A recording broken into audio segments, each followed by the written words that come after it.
Grêmio é um time que tem dificuldade para jogar sem a bola, né? É um time técnico, o Grêmio é um time técnico. Inclusive tem aí os números, já que você falou sobre isso, né? Contra o Cruzeiro, 180 passes, acerto de porcentagem 61,1%, 110 passes certos.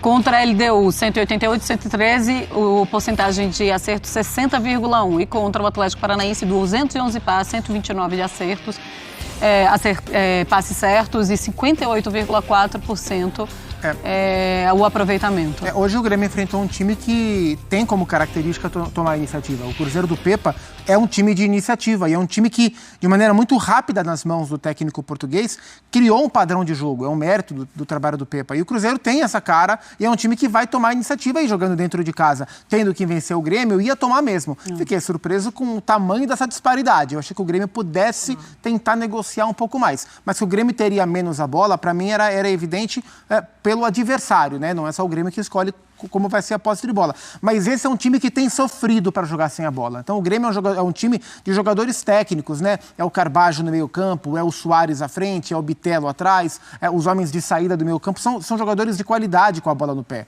E não é o time mais veloz de correria, o time mais competitivo. Até por isso ele opta por colocar o Cuiabano na linha dos meio-campistas hoje, né? O Cuiabano que é lateral esquerdo de origem, na linha dos meias como Fez um bom ponta. jogo, hein? Fez um bom jogador muito forte. Faz uma boa parceria com o Reinaldo, dá bom escape pelo lado, porque era jogo para contra-ataque e esse time não é um time tão veloz assim.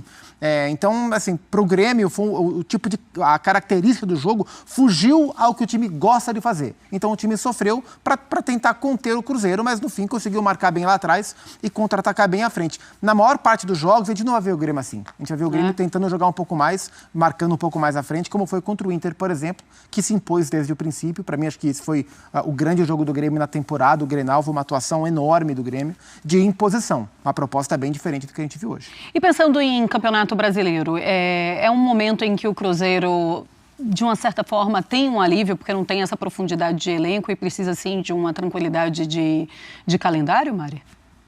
O Cruzeiro, se diz, agora eliminado. Eu acho que pode ser um bom negócio, sim. É claro que o torcedor não gostaria, claro, né? Que não, né? Até pelo dinheiro que você entra, né? Chega para disputar a vaga dentro de casa, com toda a atmosfera. Diante dos seus torcedores, todo muito aberto, né? Por conta do empate no jogo de ida, tinha então realmente uma expectativa, até pelo melhor futebol do que o Grêmio, né? Tem jogado muito melhor do que o Grêmio, encontrado uma maneira ali de sair vencedor. Mas eu acho que sim, eu acho que pode ser aproveitado justamente para encorpar ainda mais esse time, com voltas importantes, né? O Matheus Vital voltou agora, tinha se machucado, eu acho que pode ser uma boa, sim. E você, Zupa? Se dá para olhar para um lado positivo assim claro hoje? Que o ideal era passar, Claro. E dava para passar, era o confronto. Quando as equipes chegaram para o primeiro duelo, o Cruzeiro vivia um momento melhor do que o Grêmio. Nos últimos jogos, o Grêmio deu uma crescida, né, com a vitória sobre o Atlético Paranaense fora, com o time mexido, o time alternativo e a vitória no Grenal. E o Cruzeiro vem de agora 3 jogos sem vencer. Teve a derrota para o Cuiabá, que o time realmente jogou mal. Contra o Flamengo, teve uma atuação sólida, né? Fez 1-0 logo cedo, depois sofreu o empate, trouxe o empate do Rio de Janeiro. Então, era um confronto que dava para passar. O Cruzeiro tinha condições de passar e no próprio jogo de hoje poderia ter melhorado um pouquinho, trabalhado um pouco melhor essa bola no último terço para tentar a classificação. Mas uma vez eliminado, você tem que olhar para o que tem pela frente. Assim. E nesse momento, o Cruzeiro vive uma realidade acima da expectativa, né? O Cruzeirense, quando começou o ano, ou quando começou o Campeonato Brasileiro, ele estava preocupado com razão, né? Porque a gente olha para o time do Cruzeiro, é um time, elenco, tá? No papel, que sugere luta contra o rebaixamento. Ou pelo menos ficar de olho para não correr risco de rebaixamento. Certo. Mas a gente olha e quando você olhava para o que o time apresentava no Campeonato Mineiro, você tinha certeza que seria essa a realidade, né? Porque o ano começou muito estranho, né? E a gente foi ficar sabendo depois, né? Que o Pesolano já não queria ficar, já falou que ia sair, então espera só mais um pouquinho. E o Campeonato Mineiro que foi aquela tragédia em termos de rendimento para o Cruzeiro.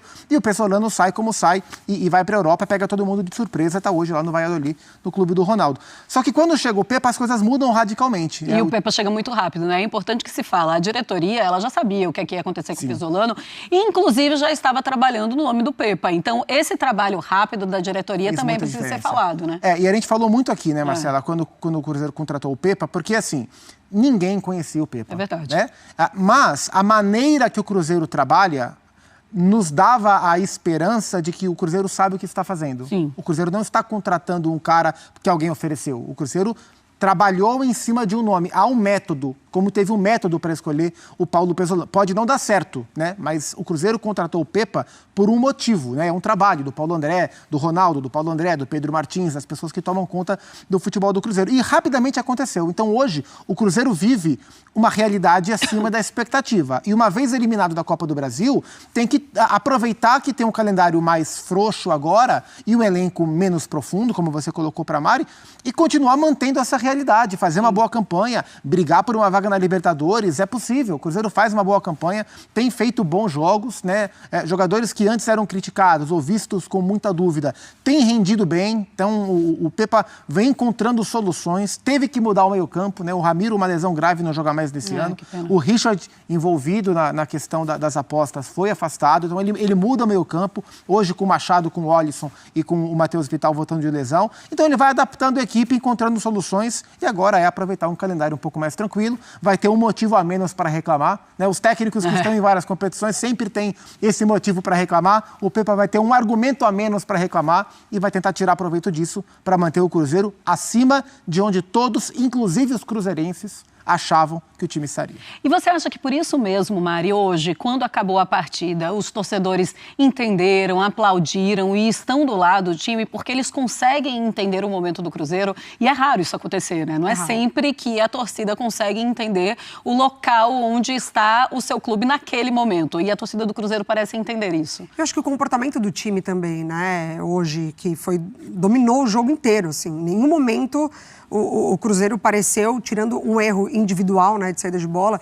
E é outro ponto também, né, porque se você está jogando num gramado que está muito ruim, você realmente não corre esse tipo de risco perto da sua área, né, porque a chance de acontecer, ela realmente existe, ela é real. Então, acho que vai, né, haver uma reflexão ali do próprio jogador, a conversa com o grupo, enfim. Mas tirando isso, e claro, a falta de eficiência lá na frente, foi um Cruzeiro que desde o apito inicial pegou a bola e falou, eu vou dominar esse jogo e eu vou buscar a classificação. Os primeiros 15 minutos ali teve realmente grandes oportunidades para abrir o placar, mas não conseguiu. E aí o Grêmio, na proposta dele ali de 1-0, acabou, sentou no resultado, fechou a casinha e o Cruzeiro não soube lidar com isso. Mas eu acho que passa muito por todo esse processo que o Zupa falou, de encaixe coletivo, do trabalho do treinador, as próprias declarações do Pepa, a maneira como ele fala, a identificação que já mostrou, né, desde a chegada dele. Então, parece ser uma conversa ali em que todo mundo está no mesmo pé e se entendendo. Agora, vai depender muito daqui para frente, né? Como que vai digerir essa desclassificação, essa eliminação, a derrota em casa, e aí chega levemente pressionado para o Clássico, e a partir daí que a gente vai ter uma ideia melhor. Vamos ouvir o Renato?